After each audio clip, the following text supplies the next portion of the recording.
Good morning boys और girls.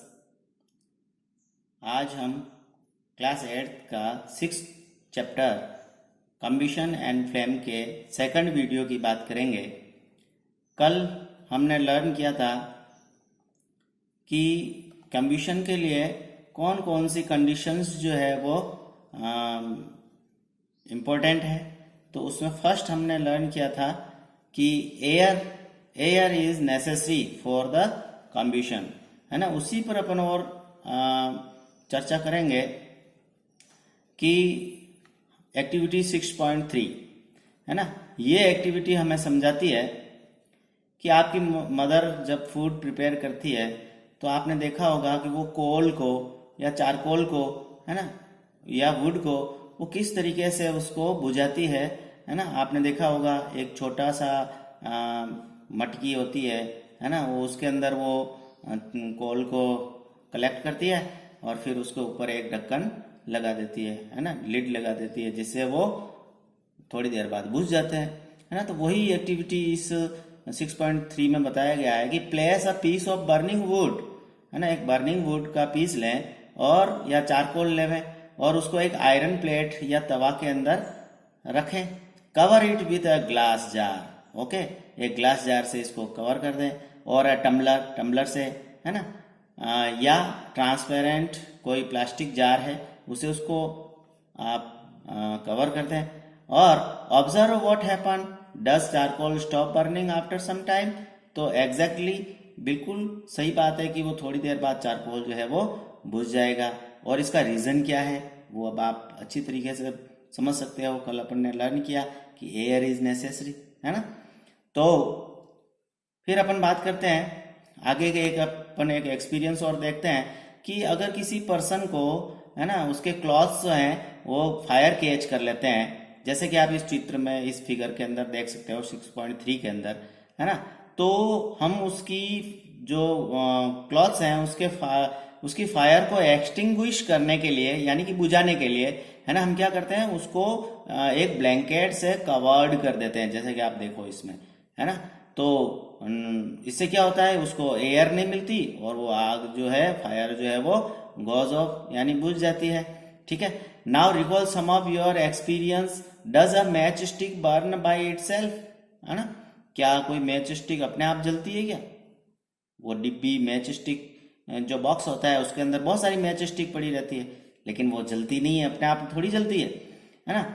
You must have had an experience of burning a piece of paper, है ना। आपने कभी अपने लाइफ के अंदर, है ना, बहुत सारे पेपर आपने जलाए होंगे, उनको बर्न किया होगा।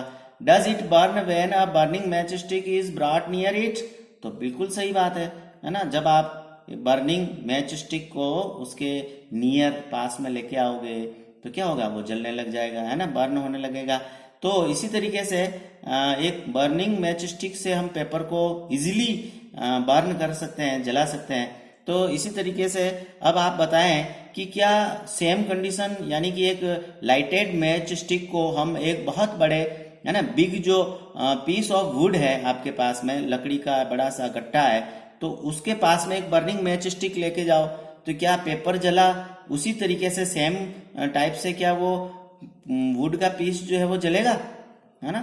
तो आप सोच सकते हैं इसके बारे में कि why do you have to use paper और kerosene oil to start fire in wood और कोल, है ना। तो आपने घर पे भी देखा होगा आपके कि आपकी मदर जब चूल्हा जलाती है तो बड़े जो पीस ऑफ वुड होते हैं उनको बर्न करने के लिए, उनको लाइटेड करने के लिए आप क्या करते हो, पहले कुछ न कुछ पेपर, है ना, केरोसिन ऑयल उसमें डालते हो या पेपर पास में रखते हो या छोटे छोटे पीस ऑफ वुड डालते हो, फिर उसको, है ना, हम लाइटेड करते हैं।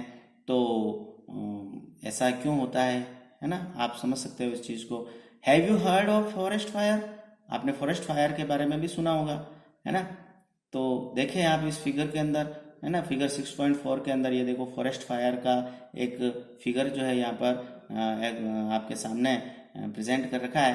तो यहाँ लिखा है देखो, during extreme heat of summer, है ना, समर जो सीजन होता है उसमें जब बहुत सारी हीट जो है, एक्सट्रीम हीट हमें अवेलेबल होती है सन से, तो जिस जगह पर, जिस प्लेस पर ड्राई ग्रास होती है, वो ड्राई ग्रास क्या होती है, फायर को कैच कर लेती है ना, फ्रॉम ग्रासेस। और फिर उस ग्रास की फायर से ये फायर जो है स्प्रेड टू ट्रीज, बड़े बड़े ट्रीज की तरफ स्प्रेड हो जाती है, और very soon the whole forest is on fire, है ना, पूरे जंगल में, फॉरेस्ट में आग जो है, फायर जो है वो कैच हो जाती है, पकड़ लेता है वो।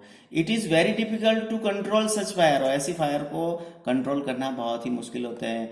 आपने वो पिछले या फिर लास्ट ईयर आपने देखा होगा ना, जो जिसको अपन लंग्स ऑफ अर्थ कहते हैं, वहां पर लाखों की संख्या में, है ना, प्लांट्स और एनिमल्स जो है वो बर्न हो गए थे।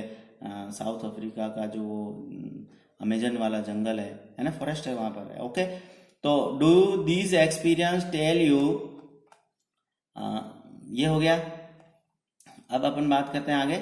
हाँ, do these experience tell you that different substances catch fire at different temperature, है ना। हमने देखा कि एक पेपर जो है वो इजीली फायर को कैच कर लेता है, लेकिन एक would of peace of would जो है वो इजीली कैच नहीं करता। तो इसका रीजन क्या है कि different substances catch fire at different temperature, किसी भी सब्सटेंसेस को फायर कैच करवाना है तो उसको उतना टेम्परेचर, है ना, जितना सफिशिएंट टेम्परेचर उसको चाहिए उसको फायर कैच करने के लिए, उतना उसको अवेलेबल करवाना पड़ता है। द लोएस्ट टेम्परेचर, और देखो एक डेफिनेशन दे रखी है यहाँ पर, क्या है डेफिनेशन कि the lowest temperature at which a substances catch fire, है ना, substances catch fire is called its ignition temperature, है ना। जो जिस सबसे कम टेम्परेचर पर, सबसे लोएस्ट टेम्परेचर पर कोई भी सब्सटेंसेस जो है वो फायर कैच कर लेता है तो वह उसका इग्निशन टेम्परेचर कहलाता है। Okay, can you tell now why a match stick does not catch fire on its own at room temperature. तो आप देखेंगे कि फायर मैच स्टिक अपने आप, है ना, रूम टेम्परेचर पर फायर कैच नहीं करती, है ना। Why does the match stick start burning on rubbing it on the side of the match box. तो आप देखेंगे उसको मैच बॉक्स पर साइड में आपको रबिंग करना पड़ता है। इससे क्या होता है, उसको एक पर्टिकुलर टेम्परेचर, है ना, प्रोवाइड हो जाता है और वो फायर कैच कर लेता है। ओके, तो इसी तरीके से ये मैच स्टिक की एक स्टोरी बता रखी है ना। इसको आप लर्न करना, इसको मैं फटाफट लर्न कर लेता हूं कि the history of the match stick is very old, more than 5000 years ago small piece of pine wood dipped in sulphur, sulphur एक केमिकल होता है ना, एक बहुत समय पहले small piece of pine wood का एक छोटा सा टुकड़े को सल्फर के अंदर डिप किया और उसका यूज किया, है ना, कैसे, मैच के रूप में, है ना, माचिस के रूप में। कहां पर, इजिप्ट के अंदर। The modern safety match was developed only about 200 years ago। अभी जो आप मैच स्टिक देख रहे हो, वो मैच बॉक्स देख रहे हो, वो 200 years 200 वर्ष पहले बना है ये, 200 ईयर पहले की बात है। A mixture of antimony trisulphide, ये कुछ केमिकल के नाम दे रखे हैं जिससे ये मैच स्टिक बनती है। उसके आगे जो ब्लैक कलर का जो टिप होता है उसको आप देखते हो, वो किस किस से बनता है, antimony trisulphide, potassium chloride and white phosphorus with some glue, है ना, glue and starch was applied on the head of a match made of suitable wood के ऊपर ये केमिकल मिला करके उसके ऊपर लगा देते हैं। When struck against a rough surface, white phosphorus got ignited due to heat of friction। जब उसको हम किसी रफ सरफेस पर रबिंग करते हैं तो वो जो व्हाइट फास्फोरस होता है उसका इग्निशन टेम्परेचर तक वो हीट प्रोवाइड हो जाती है तो वो इजीली फायर कैच कर लेता है। This started the combustion of the match, और उससे मैच कंब्यूट होने लग जाती है। However white phosphorus provide to be dangerous both of for the worker involve in the manufacturing of match and for the user. और ये जो white phosphorus होता है बहुत ही डेंजरियस होता है, ये पॉइजनस होता है किसके लिए, जो इस वर्क में इन्वॉल्व होते हैं, किसमें, मैच का जो मैन्युफैक्चरिंग होता है, माचिस बनाने वाले, है ना, उन वर्कर के लिए भी और इसका यूज करने वाले के लिए भी। अगर कोई बच्चा इसको, है ना, टिप को खा जाता है, मुंह में ले लेता है तो उसके लिए हानिकारक हो सकता है ना। तो these days the head of the safety match contain only antimony trisulphide, इसलिए आजकल जो मैच बॉक्स या मैच स्टिक बन रही है उसमें एंटीमनी ट्राइसल्फाइड, पोटेशियम क्लोराइड, ये दो चीजें ही है ना, 2 थिंग्स इसके अंदर ऐड की जाती है। The rubbing surface has powdered glass and little red phosphorus. आप जो साइड में मैच बॉक्स के साइड में जो देखते हो ना, जहां पर उस मैच स्टिक को रबिंग की जाती है, तो वहां पर जो वो डॉटेड सरफेस है, वो डॉटेड सरफेस किन से बनती है, वो यहाँ पर लिखा है ग्लास पाउडर से, और उसमें थोड़ा सा रेड फास्फोरस ऐड किया जाता है ना, रेड फास्फोरस और ग्लास पाउडर से उसको डॉटेड किया जाता है, which is much less dangerous. ये रेड फास्फोरस जो है वो व्हाइट फास्फोरस से थोड़ा सा लेस डेंजरियस है, ज्यादा खतरनाक नहीं है। तो when the match is struck against the rubbing surface, some red phosphorus get converted into white phosphorus।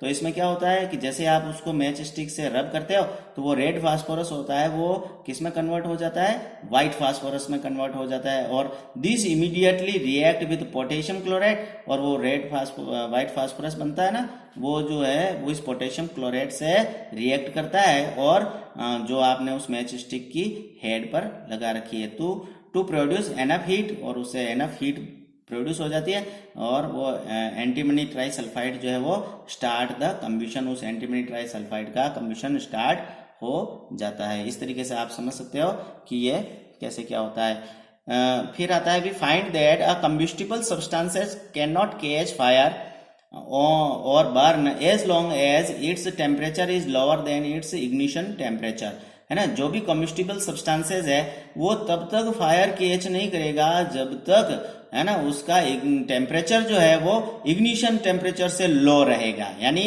आप उसको एक बड़े से वुड को अगर आपको जलाना है तो बहुत सारी स्मॉल पीस ऑफ वुड और आपको प्लास्टिक की ये पॉलीथीन्स है या ऐसी उसके पास में लगानी पड़ेगी, और उसको फायर कैच करवा दो, धीरे धीरे वो बर्न होंगे और फिर उसका इग्निशन टेम्परेचर के बराबर आएगा और फिर वो जलने लगेगा। वरना आप एक मैच स्टिक से उस वुड को नहीं जला सकते, नहीं बर्न कर सकते। Have you ever seen cooking oil catching fire when a frying pan is kept for long on a burning stove?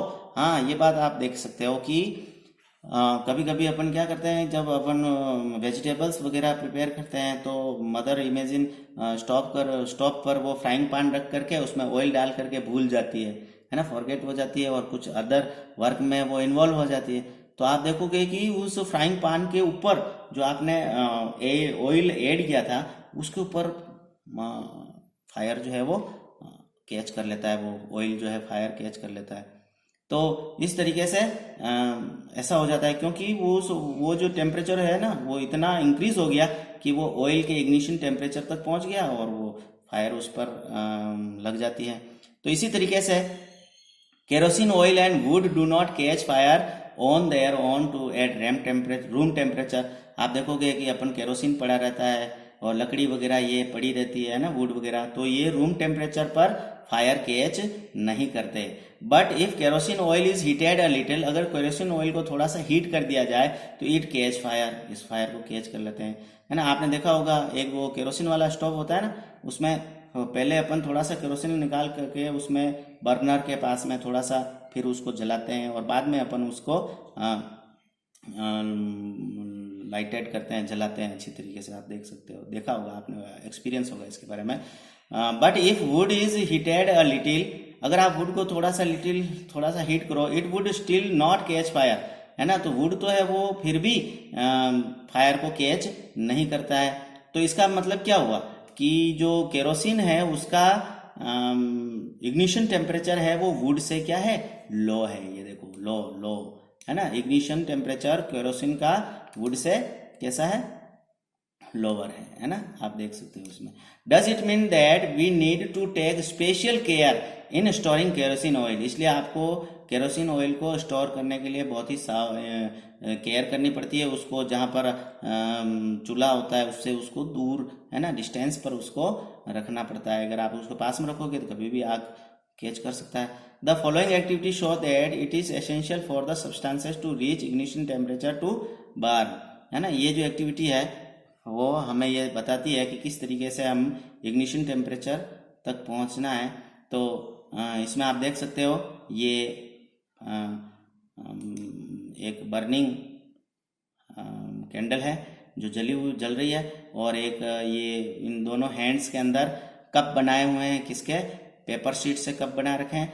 इस पेपर शीट के अंदर जो कप बनाया है, इसके अंदर थोड़ा सा वाटर 50 ml वाटर जो है वो लिया है, और इसके अंदर 50 ml वाटर या वाटर वगैरह कुछ भी नहीं है इसमें, है ना, सेकंड वाले में।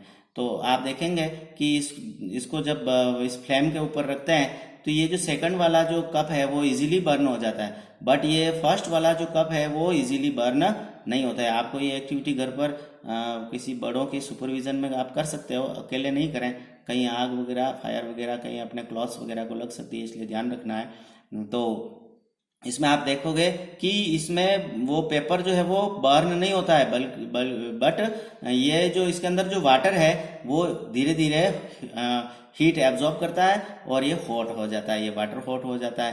तो ऐसा क्यों हुआ, है ना? तो इसका रीजन ये था कि जो हीट इस कैंडल से इस कप को प्रोवाइड हुई थी, वो हीट जो है इस कैंडल के इस कप के अंदर जो वाटर है उसको प्रोवाइड हो गई, उसने उसको एब्जॉर्ब कर लिया, तो धीरे धीरे वो हीट उधर चली गई, इसलिए इसका इग्निशन टेम्परेचर जो है वो इस पेपर के इग्निशन टेम्परेचर तक, है ना, नहीं पहुंच सका, और वो इसलिए ये जलता नहीं है, बल्कि ये जो है वो इजीली बर्न हो जाता है। बस यही बात इस एक्टिविटी में समझाई गई है, और भी बातें हैं अपन नेक्स्ट वीडियो में लर्न करेंगे। Thank you.